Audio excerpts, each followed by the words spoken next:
My fiancée told me, prenups are insults. I'd leave if you mention that again. I said, fair. Then I mentioned it again. In court, during the breakup settlement. I 32M, or I guess was, engaged to Rachel, 29F. We've been together for 2 years, living together for the last one in an apartment I own. On the surface, things were good. Rachel is the kind of woman who lights up a room, charming, quick-witted, and beautiful. We seem to fit. But a foundation, I've learned, can look solid right up until the moment it cracks. Some necessary context. 3 years ago, before I met Rachel, I was a co-founder of a software startup that got acquired. The event changed my financial landscape completely. I'm not ostentatious with it. My life is comfortable, not extravagant. I drive a reliable sedan, and my primary indulgence is a small but growing collection of vintage watches. The bulk of the money from the sale is tied up in long-term managed investments. It's the bedrock of my future. When I proposed 6 months ago, my feelings were genuine. I saw a life with her. But I am, by nature and by profession, a pragmatist. Building that company required foresight and risk management. I see my life no differently. Protecting my assets isn't about a lack of love. It's about a surplus of responsibility to my family, my former partners, and our potential children. So, about a month ago, I brought it up, a prenuptial agreement. I chose the moment carefully. A quiet evening at home. I'd made her favorite risotto. I waited until the plates were cleared and we were relaxed. Rachel, I began, keeping my tone gentle, as we're getting deeper into wedding planning, I think it's time we discussed a prenup. The change was instantaneous. It was like a switch being flipped, plunging the warm room into an icy silence. A prenup? She set her wine glass down with a sharp click. Samuel, why? It's not personal, I explained, trying to keep the conversation on track. It's just good financial practice. My assets from before our marriage are complex. A prenup would simply draw a clear line between what's mine, what's yours, and what becomes ours once we're married. Everything we build together from here on out is shared. This just keeps the old stuff separate.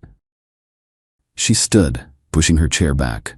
No, it separates you from me. It says you don't trust me, that you think I'm just another asset to manage. That's not it at all. It's about preventing future complications for both of us. Her eyes, usually so warm, were narrowed and hard. This is an insult. You're entering a marriage with an exit strategy. It's the most cynical thing I've ever heard. Then she delivered the final word, her voice low and absolute. I am going to say this once. If you ever mention a prenup again, I will walk out that door, and I will not come back. We are building a life on love and trust, not a legal document designed to protect your millions. End of discussion. I looked at her. I saw the hard line she'd drawn. I heard the threat, and I processed it not as an emotional outburst, but as a term of a contract. She had just defined the exact condition for her departure. In that quiet moment, I made my choice. Fair, I said. The single word seemed to diffuse her anger. She took it as my capitulation. Her shoulders relaxed, and she came to hug me. Thank you for trusting me, she whispered. I love you. That's all the security we need. I hugged her back. But the decision was already cemented in my mind. She told me what would make her leave. I decided to grant her wish, just not in the way she expected.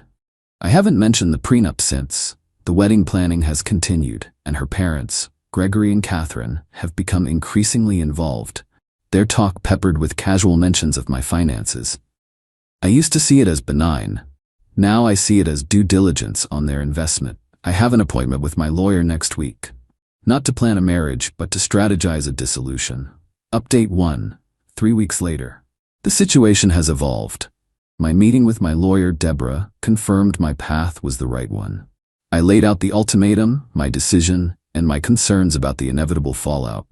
Her advice was blunt. Prepare for a fight and document everything. People who feel entitled to your money don't just walk away quietly. She was right. The entitlement, once a subtle undercurrent, became a tidal wave after our talk. It was as if defeating the prenup was a green light. The spending started first. The supplementary credit card I gave her for household use suddenly saw a lot of action at designer boutiques. A $4,000 handbag here, a spa weekend with her mother, to de-stress from wedding planning there. I didn't confront her. I just paid the balance, reported the card as potentially compromised. to the bank and had it cancelled. I told her a new one was on the way. It wasn't. Her parents, Gregory and Catherine, then made their move. They invited me to their country club for dinner, an obvious ambush. Samuel, Gregory began, all false bonhomie and expensive brandy. Catherine and I have been looking at some properties for you two. A marvelous place in the estate section of town, perfect for raising a family. He slid a glossy real estate brochure across the table. The asking price was audacious. It's a beautiful house, but we're a long way from that, I said politely. Catherine's laugh was like ice cubes clinking in a glass. Don't be so modest, Samuel. You have to put that money to work. It's an investment in the family, our family. The possessiveness was suffocating. They weren't just joining my family, they were staging a takeover. The true breaking point, however, was the watch. For my 30th birthday, my grandfather gave me his 1968 Patek Philippe Calatrava. It's my most meaningful possession, an artifact of my family's history. Rachel adored it. Last year, I let her wear it to a gala. A few weeks ago, she asked to borrow it for a charity function. I agreed. She never returned it to my watch box. 2 days ago, I made the request. Hey, I need my grandfather's watch back. I want to take it in for a service. She was at her vanity, applying lipstick. She met my eyes in the mirror, a little smirk playing on her lips. Don't be silly. It looks better on me. Just think of it as mine now. Part of the package. My voice stayed level. Rachel, it's not a fashion accessory. It's a family heirloom. It's not a gift. I need it back. She turned around fully, her expression hardening. Samuel, stop with the yours and mine thinking. What's yours is mine. That's marriage. It's ours now, and it's staying with me. That was the final confirmation. My property wasn't just being used, it was being annexed. So yesterday, I executed the plan. I moved the majority of my liquid assets into new accounts. I changed every password. I documented every step with Deborah. Then I sat Rachel down. Rachel, I said, my voice calm and final. This isn't working. The engagement is over. Her face cycled through shock, disbelief, and then a cold, calculating fury. You're breaking up with me? Because of the prenup? After we agreed? You gave me an ultimatum, I replied evenly. You set the terms for your exit. I'm just respecting your wishes. She went from furious to glacial in a second. You have no idea what you've just done, Samuel. You will regret this. She immediately called her father. I could hear his enraged, muffled voice from across the room. She packed an overnight bag, mostly with things I'd bought her, and left. This morning, the first email from her lawyer arrived. He's a senior partner at a firm known for turning divorces into blood sport. They're coming, but they're going to find out that while I'm a quiet man, I am not a weak one. And the first item on my lawyer's agenda is a formal demand for the return of my watch. Update 2. 1 month later. It's been a month of strategic warfare. The Vaughn's opening salvo was a demand letter that was a masterclass in audacious fiction. Their lawyer, a shark named Mr. Patrick, isn't stupid. His strategy isn't based on easily disproven lies, but on twisting facts and leveraging the threat of a long, public, and expensive fight. They aren't claiming half my net worth. They're smarter than that. They're demanding a significant settlement in recognition of Rachel's sacrifices and contributions to the marital partnership. This includes career sacrifice, claiming she put her event planning career on the back burner to support my demanding lifestyle and social obligations. Equitable interest in the home, arguing that for the year she lived in my apartment, her unpaid labor as a household manager and decorator created equitable interest for which she should be bought out to the tune of $250,000. Facilitating business. This was their big play.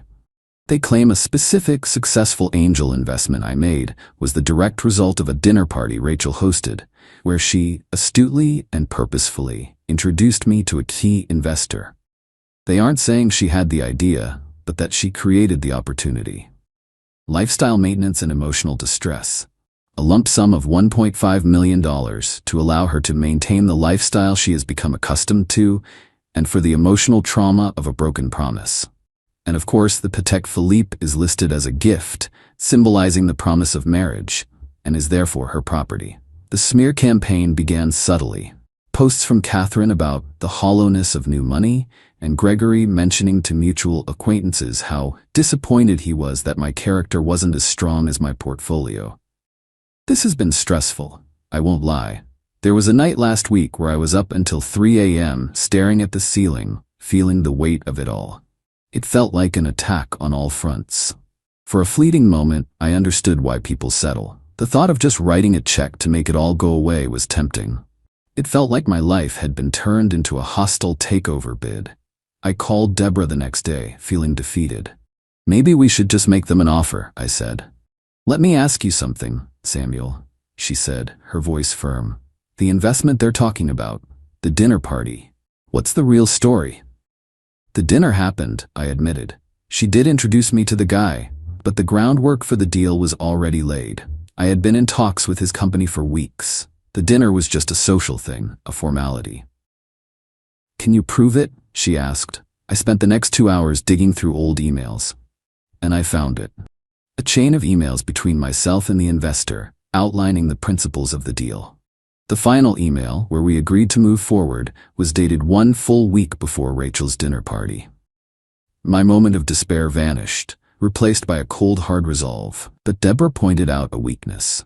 They can still argue the dinner solidified the deal. It's a gray area they'll try to exploit. They're trying to build a narrative of contribution, no matter how flimsy. So, we crafted our counteroffensive. We didn't just deny their claims, we devalued them and created our own leverage. For her household management, we compiled invoices from the weekly cleaning service and the interior decorator I hired before she moved in. For her career sacrifice, we pulled her social media, which was filled with posts from the last year about exciting new projects and loving the hustle. And for the watch, we escalated. Deborah sent a formal letter to Mr. Patrick demanding the immediate return of the timepiece. When they replied that it was a gift, we moved to the next step. Deborah filed a writ of replevin, a formal civil action to force the return of unlawfully held property. It's not a criminal complaint, but it's a separate, expensive legal battle that Rachel would have to fight, and one she would almost certainly lose. They've rejected our counteroffer, which was for her to take her belongings and leave, and pushed for mediation. They think they can intimidate me in person. The date is set for next Tuesday.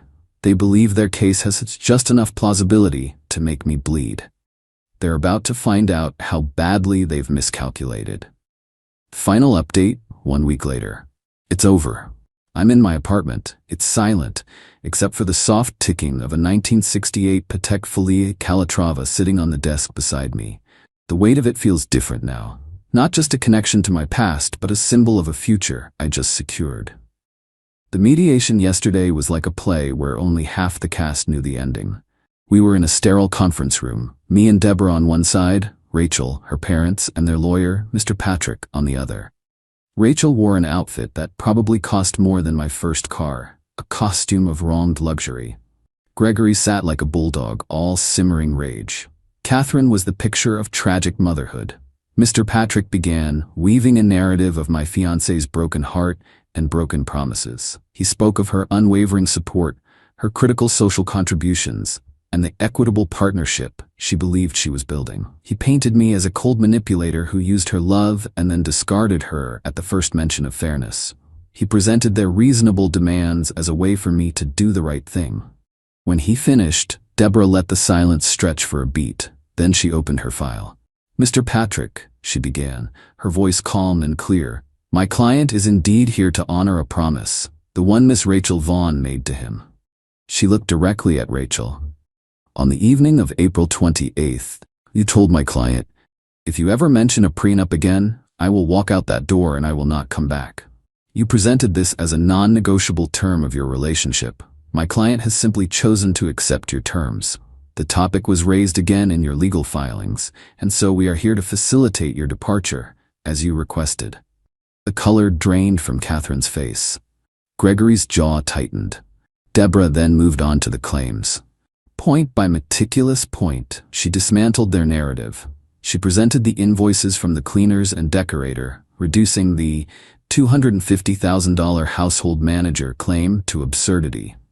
She put up screenshots of Rachel's own social media posts, boasting about her career achievements during the time she was supposedly sacrificing it. Then she addressed the linchpin of their financial claim, the dinner party. We don't dispute that Ms. Rachel Vaughn hosted a lovely dinner, Deborah conceded, which made Mr. Patrick sit up straighter. However, she continued, sliding a folder across the table, this is a printed chain of emails between my client and the investor in question. As you can see from the timestamps, an in-principle agreement was reached a full 7 days prior to the dinner party your client hosted. The dinner was a social pleasantry, not a business catalyst. Her contribution was that of a gracious hostess, for which my client was and remains thankful. The value of that contribution, however, is not $1.5 million. Mr. Patrick's face went rigid as he read the emails. He knew he'd lost his main leverage. But Deborah wasn't done. She saved the watch for last. Finally, there is the matter of the Patek Philippe, she said. It was a gift, Rachel insisted, her voice cracking. We disagree, Deborah said flatly. She then slid another document across the table. It wasn't a police report. It was something far more effective. This, she said, is a filed copy of the writ of replevin we initiated to secure the return of my client's property. It is now a formal court matter. As you know, Mr. Patrick, ignoring a court order to return property can result in charges of civil contempt, but it gets more complicated. She leaned forward slightly. My client's assets, including this specific watch, are covered by a high-value insurance policy. The policy requires him to cooperate fully in the recovery of any lost or stolen items. By filing this writ, we have fulfilled our obligation. If your client refuses to comply with the court order, we will proceed with an insurance claim.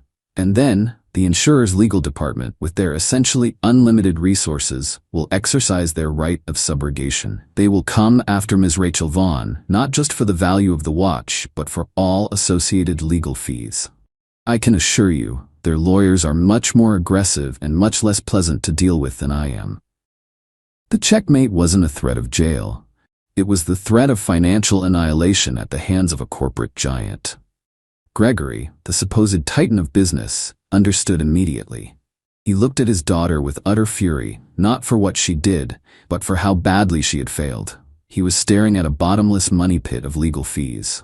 Mr. Patrick held up a hand. Can we have a moment? They left. The shouting that came through the door this time was not muffled. It was raw and panicked.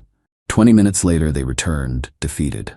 My clients withdraw all financial claims, Mr. Patrick said, his voice devoid of all its earlier bravado. Miss Rachel Vaughn will return the watch and retrieve her personal belongings by Friday. And that was it. Rachel had the watch delivered by courier this morning. She's moving her things out tomorrow. I don't feel triumphant. I just feel a profound sense of relief. The quiet in my apartment feels earned. They didn't want a marriage based on love. They wanted a merger. And when I refused to sign their contract, they tried to stage a hostile takeover. They learned today that I will always protect my investments, especially the ones that have nothing to do with money.